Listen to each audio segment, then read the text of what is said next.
Dear students, welcome to my English second paper class. I think you are safe and sound at your home. Today I am going to start my presentation on completing sentence. Actually, we are to complete the incomplete sentences according to rules and structure. But if we have no idea of sentence patterns, that means a structure of sentence, sequence of tense, phrases and clauses, we cannot be able to complete the incomplete sentences. Normally, every sentence remains a clause with a gap. In that gap, we have to set another clauses so that this sentences expresses a complete sense of meaning. However, let us go to discuss the selected topic.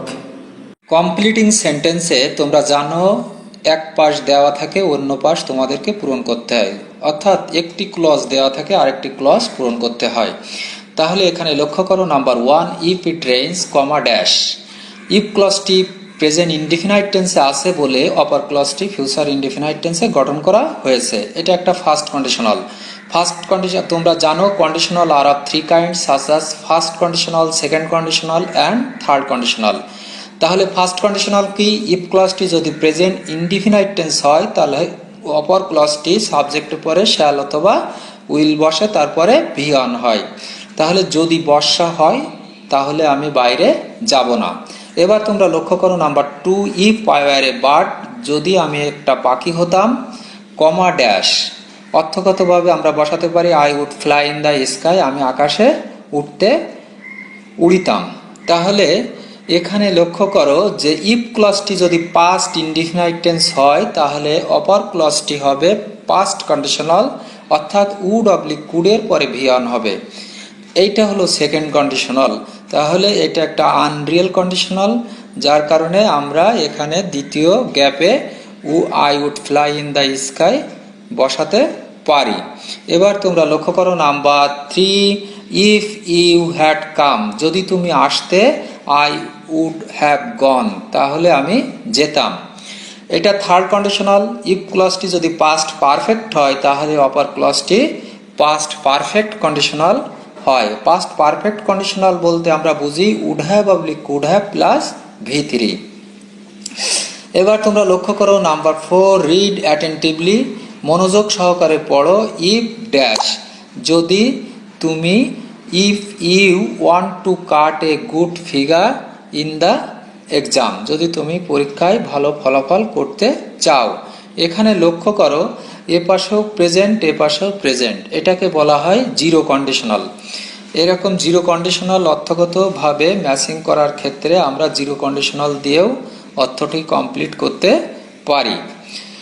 লক্ষ্য করো number 5, unless you read newspaper, যদি না তুমি newspaper পড়ো, সংবাদপত্র পড়ো, comma dash, you can not earn knowledge, তুমি জ্ঞান অর্জন করতে পারো না।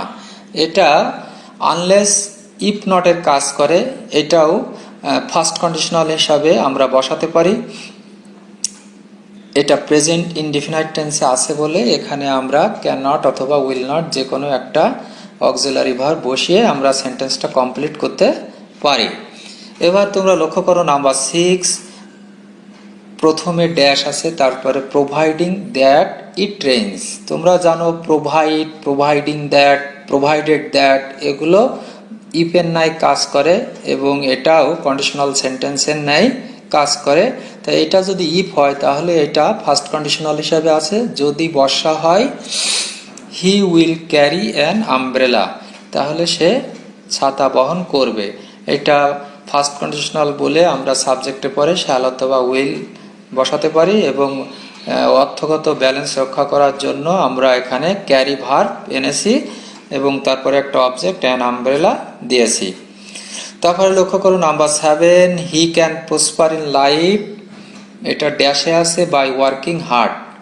বাই ওয়ার্কিং হার্ড, এটা আছে বাই প্লাস জিরান। তোমরা জানো যে বাই প্লাস জিরান যদি সেন্টেন্সের আগে অথবা পরে থাকে তাহলে অপর অংশে আমরা সাবজেক্ট প্লাস শ্যাল উইল অথবা ক্যান প্লাস V1 দিয়ে বাক্যটি কমপ্লিট করতে পারি। তাহলে বাই ওয়ার্কিং হার্ড, কঠোর পরিশ্রম দ্বারা, he can prosper in life, সে জীবনে উন্নতি লাভ করতে পারবে। বাই ওয়ার্কিং হার্ড একটা ফ্রেজ। বাকি অংশে আমাদের একটা ক্লজ দিয়ে পূর্ণাঙ্গ একটা সেন্টেন্সে রূপান্তর করতে হবে। তারপরে দেখো নাম্বার 8, উইদাউট ড্রিঙ্কিং মিল্ক, দুধ পান করা ছাড়া। উইদাউট প্লাস জিরান্ডের ব্যবহার, উইদাউট প্লাস জিরান্ড থাকলে এটাও পূর্ববর্তী সেন্টেন্সের নাই একইভাবে আমাদের পূরণ করতে হবে। You can not be healthy, তুমি স্বাস্থ্যবান হতে পারো না। তাহলে পূর্ববর্তী সেন্টেন্সটা ছিল পজিটিভ সেন্টেন্স, পরবর্তী সেন্টেন্সটা নেগেটিভ সেন্টেন্স। যেহেতু এখানে উইদাউট থাকলে পরবর্তী নট আনতে হবে, বাই থাকলে নটের প্রয়োজন হয় না, যার কারণে 7-এ দেখো আমরা নট ইউজ করিনি, তবে এখানে উইদাউট প্লাস জিরান্ড থাকার কারণে এখানে নট আনা হয়েছে। এবার লক্ষ্য করো number 9, they desire to dash. Desire, hope এরকম ধরনের ভার্ব যদি সাবজেক্টের পরে থাকে এবং তারপরে টু থাকে, তাহলে এখানে টুর পরে একটা ভিওন আনতে হবে, তারপরে একটা অবজেক্ট দিতে হবে। তাহলে সেন্টেন্সটার অর্থ কি হয়? দে ডিজায়ার টু রিওয়ার্ড মি, তারা আশা করেছিল রিওয়ার্ড মি, আমাকে পুরস্কৃত করতে। তাহলে অর্থগতভাবে এটা ইনফিনিটিভে রূপান্তর করতে হবে। Desire to, hope to, wants টুর পরে সাধারণত একটা ভিওন বসিয়ে আমাদের সেন্টেন্সটা পূর্ণাঙ্গ। এবার তোমরা লক্ষ্য করো number 10, closing the door, comma dash. বাক্যের শুরুতে যদি কোনো পার্টিসিপল ফ্রেজ থাকে এবং তারপরে যদি গ্যাপ থাকে, সেক্ষেত্রে পরবর্তী গ্যাপটা একটা ক্লজ দিয়ে পূর্ণ করতে হবে। তাহলে একটা ক্লজ, এখানে একটা প্রিন্সিপাল ক্লজ দিয়ে গ্যাপটি ফিল আপ করতে হবে। সেক্ষেত্রে প্রথমে সাবজেক্ট, তারপরে ভার্ব ওয়েন্ট দেওয়া হয়েছে, ওয়েন্ট ব্যাক টু ওয়ার্ক। তাহলে সেন্টেন্সটির অর্থ কি হলো? ক্লোজিং দ্য ডোর, দরজাটি বন্ধ করে, I went back to work, আমি আমার কাজে ফিরে গিয়েছিলাম।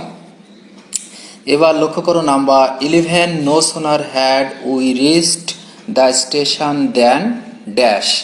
তোমরা জানো no sooner had dot dot দেন এই কনজাংশন কোন অর্থে ব্যবহৃত হয়? এই কনজাংশন সাধারণত কোনো কাজ করতে না করতেই আরেকটি কাজ শুরু হয়েছিল এরূপ অর্থে ব্যবহৃত হয়। নো সোনার হ্যাডের পরে subject plus V3 plus object plus then plus অন্য যে সাবজেক্টটি থাকে সেটা বসাতে হবে, তারপরে অন্য ভার্বের V2 হবে। তাহলে এই সেন্টেন্সের অর্থ হচ্ছে উই রিচড দ্য স্টেশন, আমরা স্টেশনে পৌঁছাতে না পৌঁছাতেই দেন দ্য ট্রেন লেফট, ট্রেনটি ছেড়ে গিয়েছিল। দি ট্রেন সাবজেক্ট, লিভের V2 লেফট বসানো হয়েছে। এবার লক্ষ্য করো number 12, hardly had I gone out before dash. Hardly had dot dot before এই কনজাংশনেরও একই অর্থ প্রদান করে। কোনো কাজ করতে না করতে আরেকটি কাজ শুরু হয়েছিল এরূপ অর্থে ব্যবহৃত হয়। হার্ডলি হ্যাড, তারপর সাবজেক্ট, তারপর V3, তারপর এক্সটেনশন, তারপরে বিফোর অথবা হোয়েন যে কোনো একটা কনজাংশন দেওয়া যাবে, তারপরে সাবজেক্ট, দ্বিতীয় সাবজেক্ট, তারপরে V2। তাহলে এই সেন্টেন্সের অর্থ কি হচ্ছে? Hardly had I gone out, আমি বাইরে যেতে না যেতেই, বিফোর হি কেম, সে এসেছিল। এবার তোমরা লক্ষ্য করো number 13, scarcely had she heard the news when dash.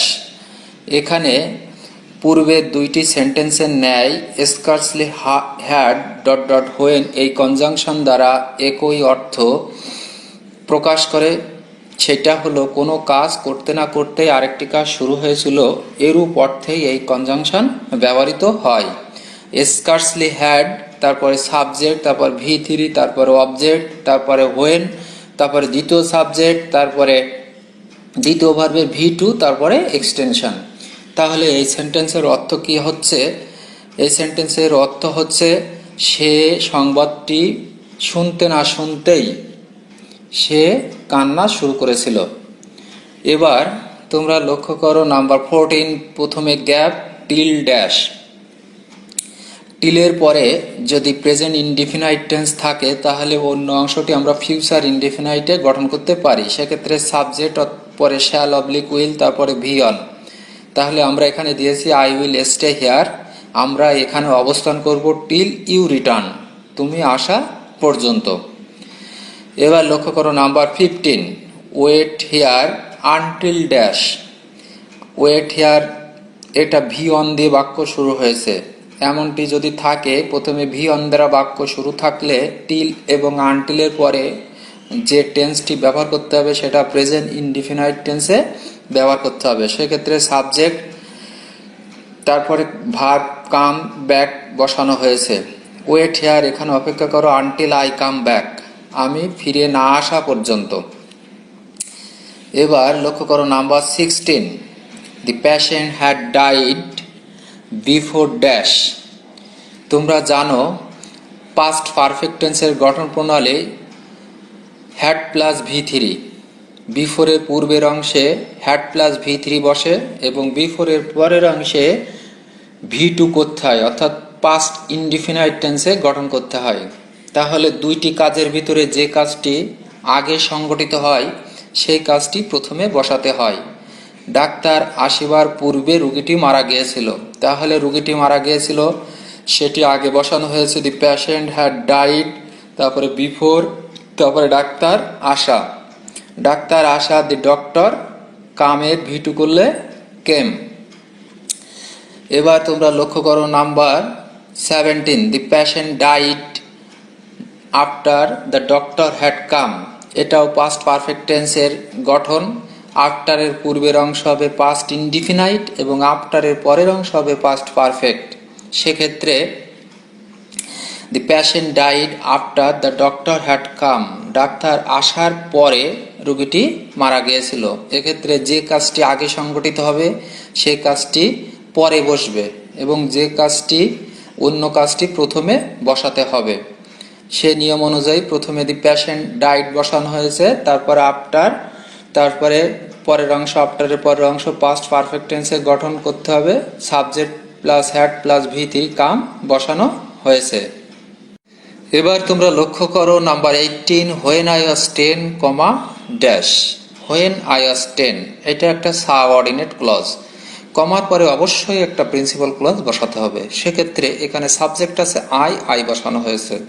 Verb বসানোর সময় খেয়াল রাখতে হবে পূর্ববর্তী ভার্বটি কোন টেন্সে আছে। ওয়াজ যেহেতু পাস্ট টেন্সে আছে সেহেতু ভিজিটেড করা হয়েছে, তারপরে বাকি অংশ দি জু বসানো হয়েছে।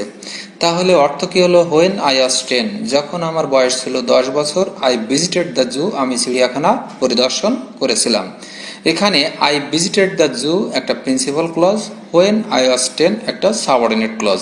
এটাকে আমরা আবার অ্যাডভার্বিয়াল ক্লজ বলতে পারি। এবার লক্ষ্য করো number 19, he could not go to school because dash. এটাও পূর্ববর্তী সেন্টেন্সের ন্যায়, তবে প্রথমে প্রিন্সিপাল ক্লজ দেওয়া আছে, পরবর্তী অংশটি একটা সাবঅর্ডিনেট ক্লজ তৈরি করতে হবে। তোমরা জানো সাবঅর্ডিনেট ক্লজ তৈরি করার সময় অবশ্যই একটা সাবঅর্ডিনেটিং কনজাংশন দিয়ে শুরু করতে হবে। অর্থগত ব্যালেন্স রক্ষার্থে এখানে সাবঅর্ডিনেটিং কনজাংশন হিসেবে আমরা বিকজ এনেছি, তারপরে সাবজেক্ট যেহেতু এখানে হি আছে, হিজ দেওয়া হয়েছে।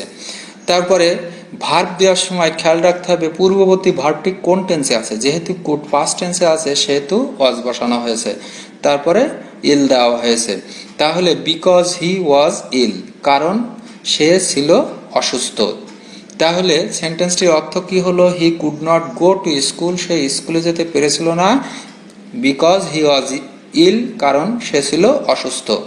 এখানে বিকজ হি ওয়াজ ইল এটা সাবঅর্ডিনেট ক্লজ, এটাকে আমরা আবার অ্যাডভার্বিয়াল ক্লজ বলতে পারি এবং পূর্বের অংশ আছে principal clause.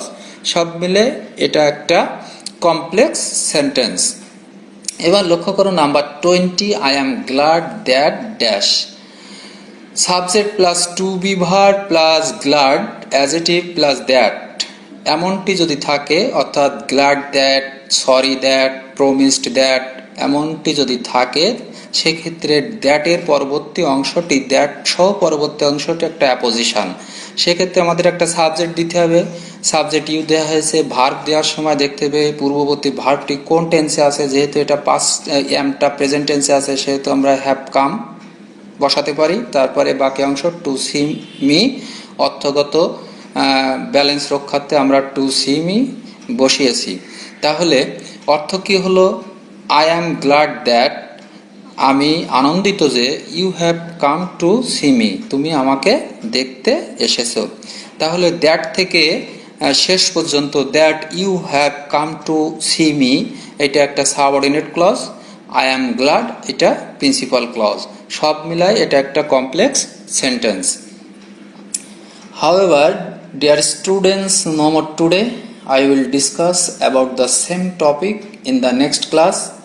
Try to be safe and sound at your home. Till then, thanks everybody.